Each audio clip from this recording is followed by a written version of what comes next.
Thank you for being here. This is the Best Talks, where we have the best talks with people in the areas of fashion, cybersecurity, business, and other diverse topics. I am uber excited to talk with, I would say, a homegirl and also a model sister. And also, she has a lot of other things that I'm going to run through quickly of her, I guess, resume, but she's going to dive deeper into her profession. So I have Kimberly Jackson with me, who is a actor, a coach, a life coach. She's an educator. Also, she has a talk show where she is a host, and also she has provided expertise in some other areas. She is a model, and we will dive deeper into her role as a model. But I would like for you to just to learn a lot more about her because she is awesome. She has a lot to offer to our dream catchers, dreamers, and information seekers. So I'll turn it over to her to give you a better understanding of who she is. And we're going to have a conversation in detail about her. And she's going to share some lifelong lessons, some tips, and some best practices. So I'll turn it over to you, Kim. Thank you. So it's funny when you were like her resume, I'm like, yeah, this colorful life that I have lived, and it hasn't been linear, but I'm finally starting to see like all the dots come together. So I'm Kimberland and I do all of those things and then some.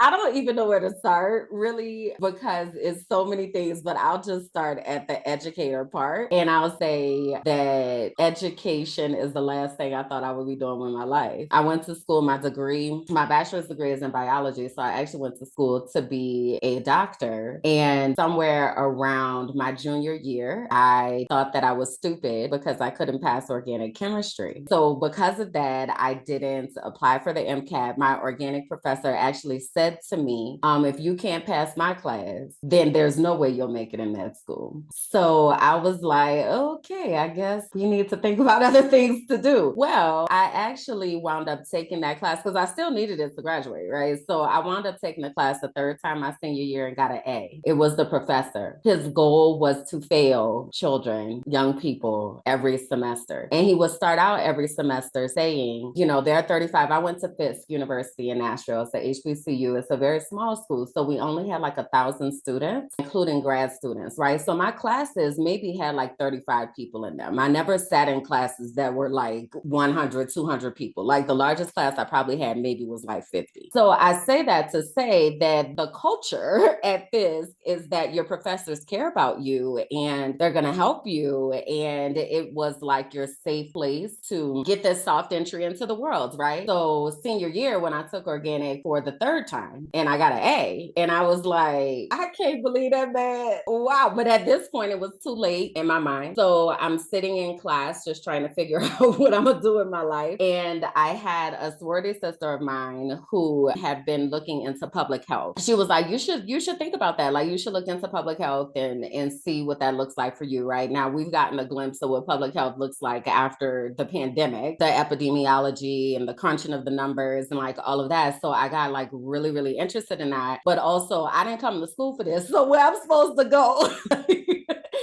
So she recommended two schools to me. She was like the University of St. Louis and USF in Tampa. And I'm from New Orleans. So my only interaction with snow up until that point was in Nashville. And I did not like it. It was very cool when it first fell down and like, oh, it's so pretty. And then it was like, I don't like this. How do you drive in this? How do you walk in this? It's cold. It's wet. It's great. I do not like. So that ruled out University of St. Louis. So then I was like, Tampa it is, right? So I packed up all of my stuff in my car after I graduated. Oh, and by the way, I had done like all of this feeling. This is a whole nother story about I had lost my scholarship and all that. I'm not gonna go down that road right now. We just gonna say I graduated. To be Okay. continued. Yes, because that is like a whole like situation. But at any rate, after all of that failure, I still wound up graduating cum laude. And I was really, really proud of myself like that. I had gotten done first generation college graduate, like all of that. So anyway, so I graduated. Now it's time time for me to figure out what I'm doing. I couldn't go home, which is another story. So where am I going to go? Right. And I didn't want to stay in Nashville. Nashville has changed a lot since I left. I graduated in 2003, 20 years ago. But when I was there, no, thank you. Like, it was a great place to go to school, but living, breathe, nah, I'm straight. So I knew I didn't want to go to Nashville. I knew I wasn't going back home to New Orleans. So where am I going? So I guess I'm going to Tampa. So I packed everything up in my car that fit. If it didn't fit, I gave it away. I left it on the curb, out of here. I moved to Tampa, which is another traumatic story. We can unpack any of these that you want to. It's a lot of them, right? But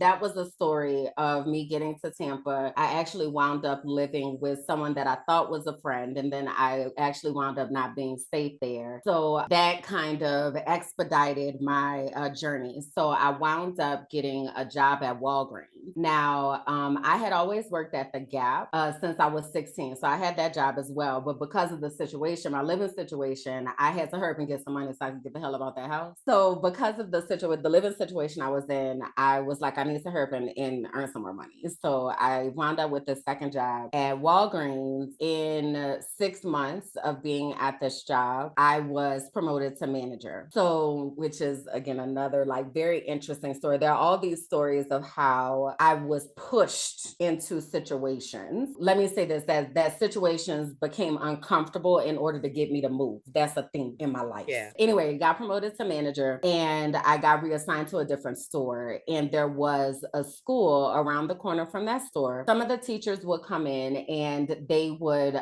get pictures developed of them and their students. So I would see the pictures. This is back with film. Like, I don't know how old people are. This when we had film, 35 millimeter. Okay, and you take the film out, you develop it. Like, I know how to do all of that, right? So Yeah, I you was good keep at the it. film in the refrigerator, so keep it Yeah, preserved. and you got to change it in the dark bag. Like, I could do all that. I could change photo paper without looking like a whole thing, right? So anyways, I was doing that and I was seeing the teachers' pictures and I just always thought it was really interesting and I appreciated the bond that they have with their students and all that kind of stuff. But who's teaching kids? Not Kimberland Jackson. That's not who is teaching kids, okay? So anyway, Walgreens became very monotonous. It's a repetitive job. Also, sometimes because it is not a job where a college degree is required or anything like that, some of the conversations are very much like struggle conversations. And it just was like a lot for me. And I was like, I just graduated from college. I don't want to talk about payday loans. I really don't. I understand, but I don't. And also getting cursed out about things like big roll toilet paper and canned salmon and things that are just not changing the trajectory of life. I was like, I can't do this no more, right? So I didn't know what I was going to do, but I knew that I did not want to do that anymore. So one day in December 2005, I go home, I see a commercial, and the commercial is like, we need teachers.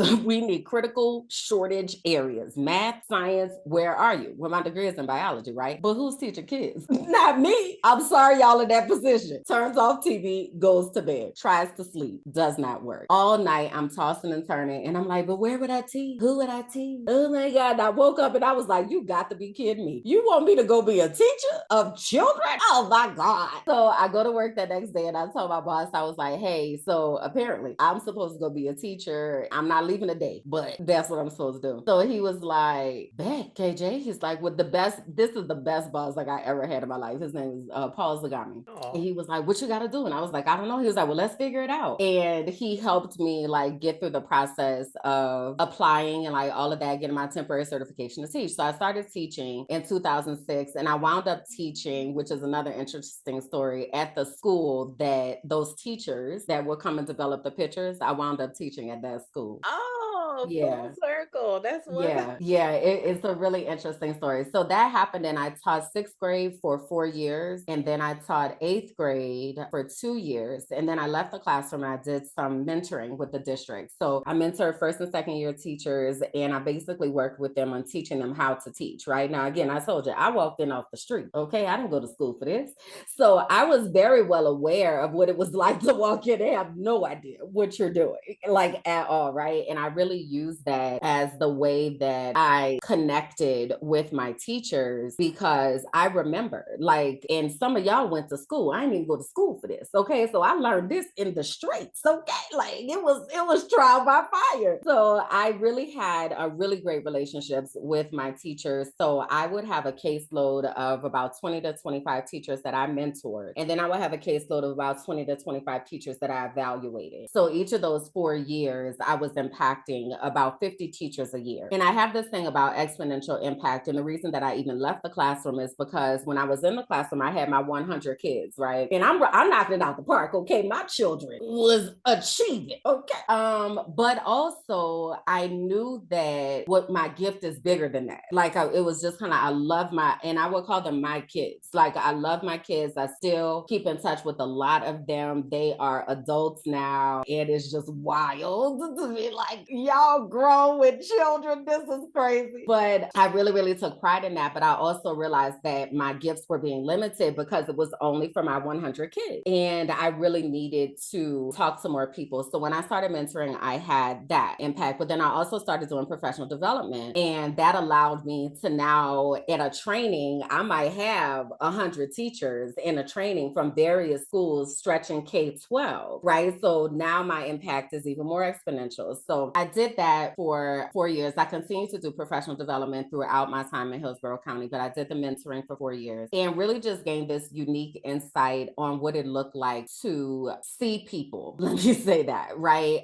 We are in the habit of looking at people all the time, but it's very rare that we stop and we see people and see that something is a little different today. Maybe you got an extra pep in your step today, or maybe you seem a little muted today, like what's going on, right? And this is actually where my life coaching started, because I would walk into my teachers' classrooms, and I'm here to talk about this instructional practice, okay, higher order questions and such. And they're like, my life is falling apart. Like, I can't talk about none of that right now. Like, I'm just trying to see straight. So a lot of my role was emotional support, and it was really helping them to set boundaries, helping them to advocate for themselves, helping them to understand self-efficacy. Like, you do have the ability to make change. You can, like, you do have skills. We're not going to sit here and act like you know nothing. That's a lie, you know? So a lot of encouraging and stuff like that. And that is how I started life coaching. So I started life coaching while I'm doing this, right? So then the grant ends, and now I choose to go to one of the schools that I mentored at. I assumed this role of student success coach. That's where our paths crossed. Oh, So as student success coach, my role was to work with at-risk students, and I had a caseload of, let's say, 100 students, and students who had experienced failure in behavior, grades, or attendance in the past. And my job was to teach them how to experience success again. So I don't care if they went from a 58 to a 59, baby, that's growth. Okay. If you last week you were only here for one day, and this week you were here for two, come in here and pick out some candy or a sticker or something.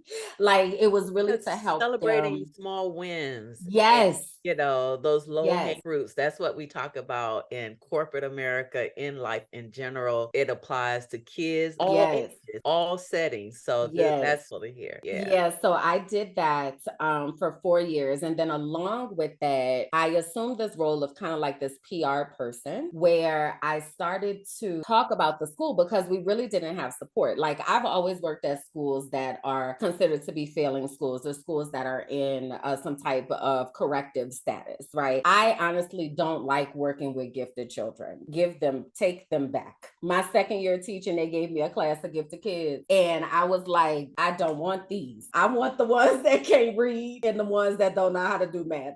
Because this The is the thing with, underdogs are the ones that I go after too. That's the yeah, but like, underdog. this is the Yeah. thing. When people are gifted and they're used to achieving, I'm one of them. So I know, like, when people are gifted, it's hard to get them to take risks, because all they want to know is what's the right answer. Tell me the right answer. Let me put down the right answer. And that's what I'm going to do. But they don't want to think. And my students that were, the bottom quartile, and, they're struggling readers and all that, they didn't have nothing else to lose. So they was like, girl, what you want me to do? I'm going to do it. And what I was able to do was stretch them in ways that I had my sixth graders doing eighth grade work. And I would tell them, like, this is eighth grade work. And they're supposed to be like the lowest of the low, the people would say at trainings. And I'm like, my baby's out here achieving. I don't know about chop.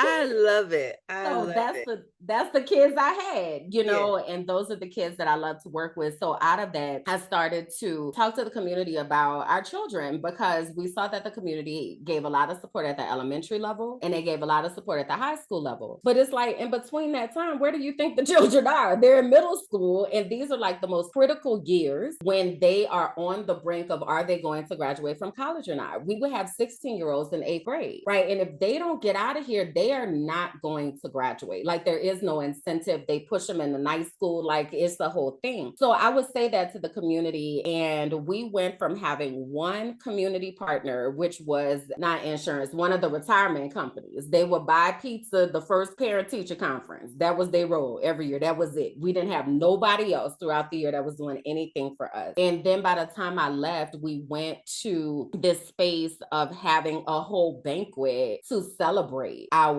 community partners because we had so many. I really like leaned into that work. So that was happening. Life coaching was happening. Also, I got called into this entertainment industry in 2017. So I'm driving in a car, I'm listening to Pandora, and a commercial comes on. And it's like, there's this company coming in about actors, models, and talent for Christ. And I was like, oh, wow, that sounds really interesting, right? So I reach out to one of my friends, associates at the time, and I was like, hey, you sing, you act, you should do this, right? So I Volunteer other people. You got the skills. you should do this, right? So he's like, bet, whatever. So he signed up. So let's say the next day I'm in the car, I hear the commercial again. I was like, Lord, I already told him, okay, because I'm a great friend, all right? So I already I'm the passed the message messenger. on. Yeah, I did my job, sir. I just want you to know. So then I heard the commercial a third time, and I was like, It's a are, sign. are you talking to me? Me? Can't be. Can't be. Now, for context, I need the people because I'm sitting down. Okay. So I need y'all to understand. I am 5'2" 3/4 inches. I claim 5'3" because I stand tall. Okay. I am what the industry absolutely considers plus size. Okay. Who about to be modeling on what runway with these little bitty legs? I mean, but okay, whatever, We right? call petite models. Baby, Petite I heard about it. models. I found out. But this is what I'm thinking in my mind. Like, okay, so I'm like, clearly it's for the acting. But also, I have acted like in my life. I've always just been a very theatrical person. It's one of my coping mechanisms that kept me safe when I was a child, is just telling great stories and just being expressive and stuff. But I never thought like do it professionally. It's just kind of like I just be silly and just be doing the most, right? So anyway, these concepts are like coming to my mind and all that. And I'm like, this is interesting. So I sign up for the little thing. I sign up to go to the little audition or whatever. And I get to the audition, and the lady was like, before I get to the audition, what does one wear to an audition? Right. So I'm like, I don't know. Well, my birthday had just passed. This was February. I want to say this was February like 2015. So my birthday had just passed. So, and my favorite color is yellow. So I had just gotten this yellow necklace and a yellow purse. So I was like, it makes me happy. So that's what I'm gonna wear. Right. So I get to the audition and I walk up to the table, and the lady was like, come on, yellow. You did that. I was like, oh, thank you, girl. Because listen, yellow, my favorite color. Like, I like the wood. I would do talking to anybody because that's just who I am. So she was like, how do you feel about like talking in front of people? I said, oh, girl, I'm a teacher, child. I be talking in front of anybody and everybody. Like, it is fine. So she said, oh, Grace, I'm going to have you audition with Carrie. This means nothing to me. Okay, girl. So I go into the auditorium or whatever, and everything starts out with praise and worship, which like blew my mind because I was like, oh, they really taking this for Christ's thing seriously. Like, okay, this is interesting. But the company is not in existence anymore, but the company really centered on Isaiah 60:1. And the scripture says something to the effect of, let your light shine amongst men. Basically, the whole role was to get people of faith into the industry, to infiltrate the dark spaces, right? So to show up as ourselves in all of our glory and our greatness, and just have this light inside of you that people are attracted to. And then they want to know what that light is. And then in talking to you, they understand, oh, wow, there's concept of God or like whatever, right? I really resonated with that. I thought that was dope. So they talk about all that. Okay, cool. Now it's time to audition. So I'm fourth in line. So the first girl goes up, young girl, she's singing the house down. You hear me? Okay, now I like to sing. Now I don't know if I can, but I can hold I can hold a tune. I've actually been trained. It usually just be in the house. So I was like, what I won't be doing today is sing. But little girl, she was tearing it down. So then it was a couple that was sitting in front of me. Then it was me. So I'm like, bet. So I'm doing myself a pep talk, right? Because I never been in no audition. Why am I here? The couple gets up, Bo, and they were like, we in the wrong room. And I was like, that means I'm next. You're next. Oh my God, what am I supposed to do? So I get up. She's like, okay, Kimberland. And I'm like, oh my goodness. So I walk up there, whatever. The first thing they had me do was walk. I know how to walk. I got little legs, but I got it, right? So I do my mountain walk or whatever. Then I did like a little commercial stuff. So the Carrie, the lady comes down. Oh, I neglected to mention that Carrie is the CEO of the company. Oh my. So when they said, we're going to have you audition with Carrie, the CEO of the company, right? Oh She my. called herself the chief serving officer, right? The visionary, the founder. Okay. I forgot to mention that part. So Carrie is like, she's like, no, Kimberland, come down, sit here, talk to me, whatever. And I want you to imagine if you've ever watched So You Think You Can Dance or like auditions when there's an auditorium full of people, not like on American Idol where they go into a closed room. Like this is just a room full of people, right? So she's like, Kimberland, why are you here today? And I was like, girl, that's a great question. I do not know. Oh, how funny. I started not to go. I really don't know. So she said, I am so glad that you came. She said, you're the type of person that you sit in room and you try to sit in the back nice and quiet and just unassuming and just, I'm going to just sit here. And she said, and people will part the room to hear what you have to say. And I was like, girl, how you know my life? Because this is what happens my entire life. I try to walk into spaces and be small. And then somebody is always, Kimberland, what do you think about whatever, right? So at this point, I'm like, okay, how you knew that? So I'm crying at this point, and she's like, Kimberland, she said, the world needs to hear what you have to say. You have stories to tell and you have lives to impact. And I am so glad that you came, right? So I was like, thank you. Like just crying, just don't know what to do with this, right? So I had told my friend or whatever about the audition right now. He was chronically tardy, so he wasn't there for none of this, right? So he finally shows up for his audition. So I go up to support him. So he does his audition, he sings, whatever, great job, cool. So now we're leaving, get into the elevator. We're about to get off on the bottom floor, and Carrie is standing at the elevator about to get on. So we're walking off the elevator, and she looks at my friend, and I'm using this word. I really shouldn't even say friend because he's not my friend. He's my ex, and I'm going to call him that because that's why I call him everywhere else. So let me reshape and reframe my ex, because there's another story that goes along with that. But it was my ex. So anyway, so Carrie, she doesn't know how we know each other, right? She don't even know me. She just met me upstairs. She looks at him and she says, she is phenomenal. Don't you think so? And he was like, yeah. She said, no, you look at her. She shines.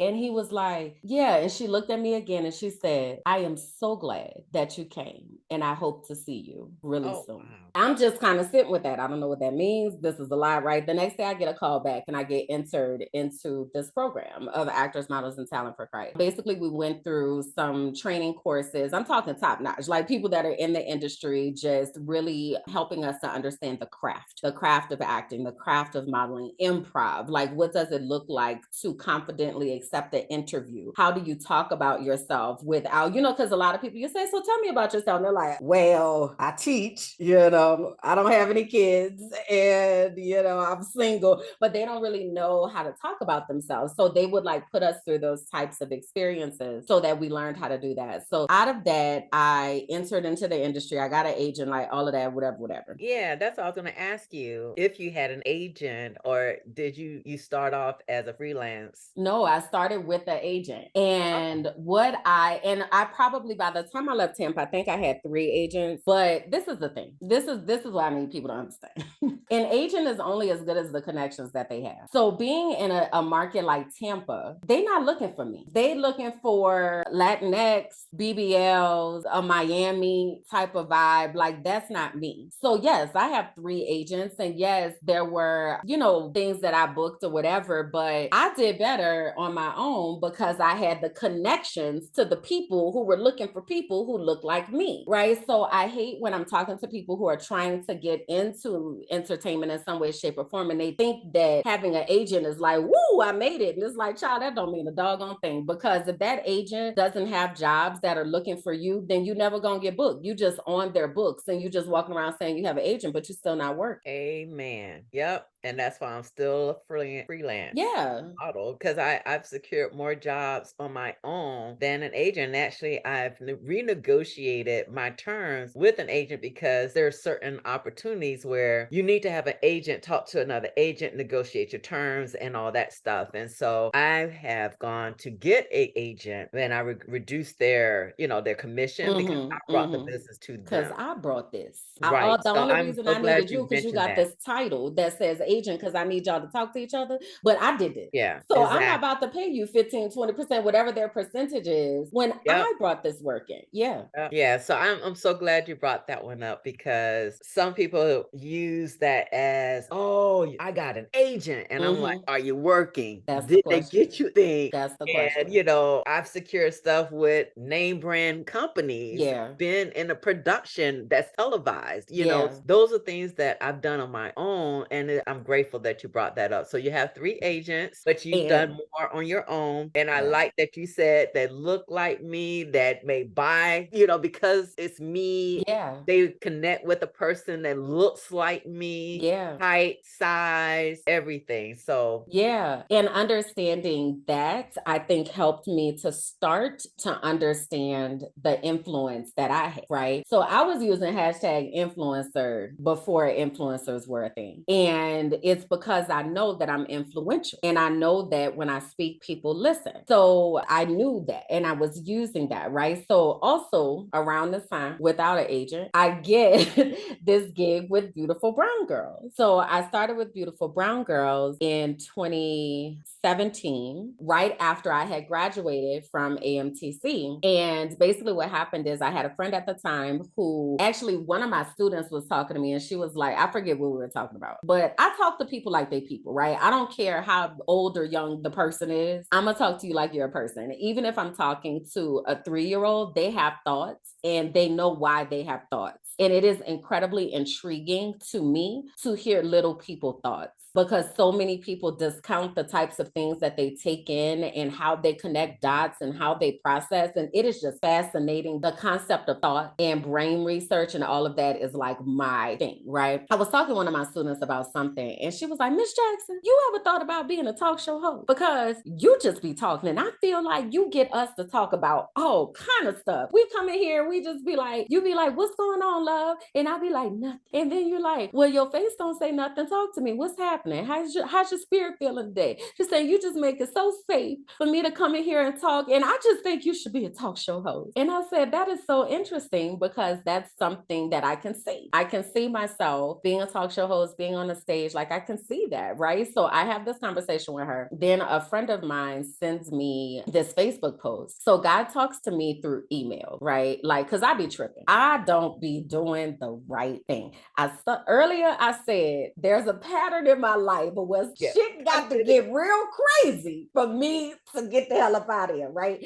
So I be telling God, like, listen, you know I be tripping. You created me, okay? You know I be tripping. So listen, I need you to send me clear direction. I need emails. I need neon flash. flashing lights. Listen, because I That's be me. tripping. I be tripping, right? So God talks to me through emails, and it might be like literal emails or Facebook posts, Instagram messages. Like God talks to me a lot through media. This friend sends me this Facebook post, and it's like this company called Beautiful Brown Girls that I've never heard of is looking for a virtual talk show host. And she was like, I think this would be perfect for you. So I read about the organization, and I'm like, oh, baby, This is me. baby, you talking about Beautiful Brown Girl. This is me. Hello, my name is Kimberland and I'm a beautiful brown girl. I'm so proud of this email to this Wednesday. You hear me? You done sent an email before and you like, now that was some good work That right was there. a good one. That was so that's how the email was, right? So I'm like, I wind up going through the interview process and everything with Beautiful Brown Girls. I get hired as the virtual talk show host. My first show was in 2017. It was called Brown Girl Boss. And on Brown Girl Boss, I had the opportunity to bring brown women onto the show and introduce them to our community. And Beautiful Brown Girls, at this point, we have over 60,000 in-person members and over 40,000 virtual members. So this is in across the country and abroad, right? So this is like a really big deal. And the founder, Christina Duran, is like very forward thinking because she thought to create this virtual space. This is well before COVID. This is in 2017, right? We created this space, and I'm talking to people, but I'm talking like Melissa Butler from the Lip Bar, Kalila Wright from Mess in a Bottle, Jasmine Forts from Juanita's Bomb Liquor, Dr. Linnell Plummer from Onyx Therapy Group, like people that are out here doing okay. And here I am. So I did that for a really long time. And then we also created a second show called Brown Versations. And Brown Versations was with myself and my co-host Sab. And Sab and I basically talked about what's important to brown people and the people that we care about. And we talked about top news, what you should be watching right now, public health updates, Black Lives Matter updates, mental health moments. And it really just became this movement over the course of 5.5, 6 years of empowering women. And it allowed me to really understand, again, my impact. And something that became supremely important for me was this concept of mental health and mental health advocacy. At the time, I didn't know why that was going to be my platform, but I knew it was something that I always clung to because I felt like it was just so misunderstood. And as a scientist, I understand that the brain is an organ like any other organ, but we spend so much time in campaigns and advocation about heart disease, breast cancer, diabetes, high cholesterol, like all of that, but we're not talking about our brain, which is the control center of our body, right? And I just always thought that that was so odd. So even back then, I was talking about mental health and why this is important. And again, remember, I'm a life coach. So I'm walking in my teachers' classrooms, I'm talking to clients, and I'm like, our brains are like, we need to dedicate some time. Like, we need rest. Like, hustle culture was something I never really bought into. I was just like, what they say, I could sleep when I die. I need to sleep today. Like, I need 8 hours. I don't do well on 2 hours of sleep. I'm not a good person on little rest. Like, and I know this. So I just never like really understood that and why people would like take that type of stance. So that is where a lot of my mental health advocacy started, was there on Beautiful Brown Girls as well. So I'm gonna pause again. I know it's a lot. I'm really cliff noting, but it's a lot. But let me Yeah, pause. no, this is fascinating because I really enjoyed the journey to get you there, and it's very similar to me also, where I have to wait for flashing lights, neon signs, and things to come to me repetitively and etc. But I can see the connection. I can see it from a science standpoint, from a biology, human body parts, organs, and etc. And your brain is It's the command everything. I center, mean, everything. your nervous system, your muscles, how to do certain things that we do every day, even breathing.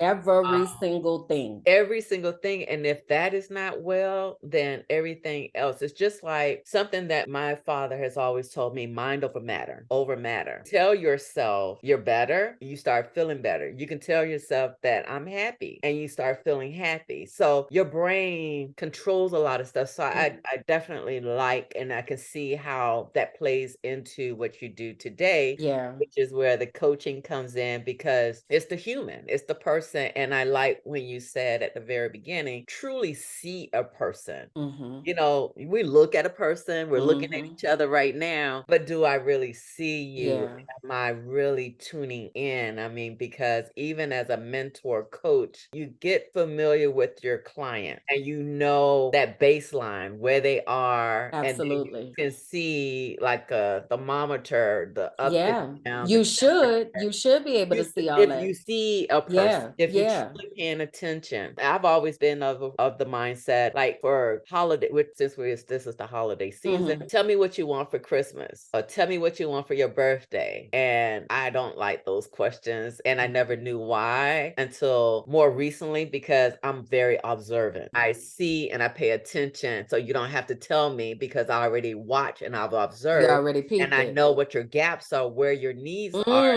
That's Mm. where, so that goes into like the coaching, the mentoring, to Yes. see the things that people are not saying or speaking on, you still see it. And so for that, so into it. So this is not just about me. I Yeah. get it. And I wanted to definitely show, that how it all lines up. Even as an educator, you just don't educate just to say, okay, I taught them this, I taught them that. If they can't relate it to their lives or Correct. make sense of it, they're not going to learn anything. So your babies, the ones that were performing above, the curriculum was everything as well, because it goes back to seeing a person, hearing a person, and not just doing the cookie cutter stuff. Yeah. And so that is amazing. Now, switching from acting, going Hmm. to your classes, having the best training. I love your intro. This is like one of the best intros on. Tell me a little bit about yourself, your bio. Thanks to that class, you've learned, you've perfected it.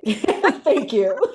But I want to kind of dive into where you mentioned you had agents. Now, the agents, were that for your acting or modeling, or both? Both. Okay. And Hmm. then from there, did your agents, I know let's go back. So when you went in for that audition and you Hmm. had your yellow purse and your jewelry, your accessories and everything, did you notice, where you're observant to what others wore to the audition, and what was different from you with the color, pop of color versus others? And I'm kind of leading you into the question, but Okay. So what yes, did you I observe? definitely did. And now in hindsight, knowing what the industry teaches you, for instance, in modeling, all black is uniform. That's it. You are the canvas, right? In acting, you're looking at complementary colors, right? So it might be a jewel tone shirt, but no distractions, right? And not that what I had on was a distraction, but it was definitely different, right? There was different intentionality that was put into the way that I chose to dress myself versus the way that other people dress themselves, right? And I think that's just in fashion, period, is we are whatever canvas that we choose to be, which is why I struggle a lot with like gender roles when it comes to clothes, because it's like this clothes. And if I like it, I'm putting it on. Like, I just need you to understand. I'm not concerned about how you feel about it. It's about to be on this body, period, point blank. But yeah, there was I think that I put a different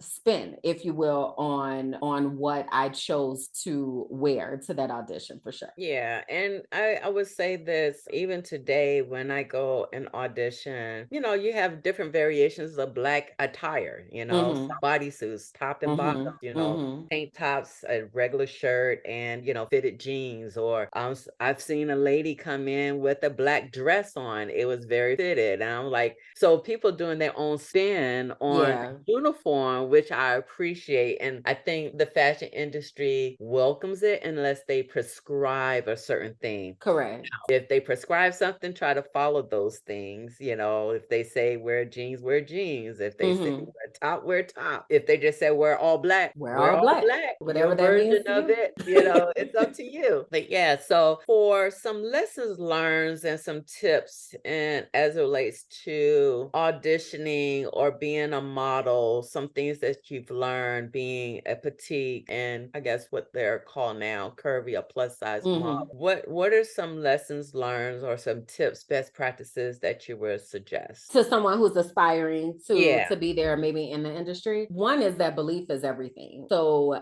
one thing, my mom made a lot of missteps in life, but one of the things that she left with me is, if you're in the room, act like you belong there. And I'm walking and it's funny, it is, when I tell you, it cracks me up on the inside for me to walk in with my little bitty legs and my curvy self. And then people be like, where she thinks she going? Like, what is happening right here? And I am very much Beyonce, Sasha Fierce, like type of like, I very much in real life am like just do, whatever, right? Not that I am muted, but I'm different. So then when it's time to get onto the runway, there is a snap that happens of, and we're on. I also, so I mentioned I'm 5'3", that's what I'm gonna claim, curvy, but I also started modeling when I was 36, which is well beyond what they would say are prime years in modeling. Okay. So there was also that, right? So then Age. people would be like, mother is working it, right? And I had to learn how to embrace that because I used to be like, excuse you, but whatever.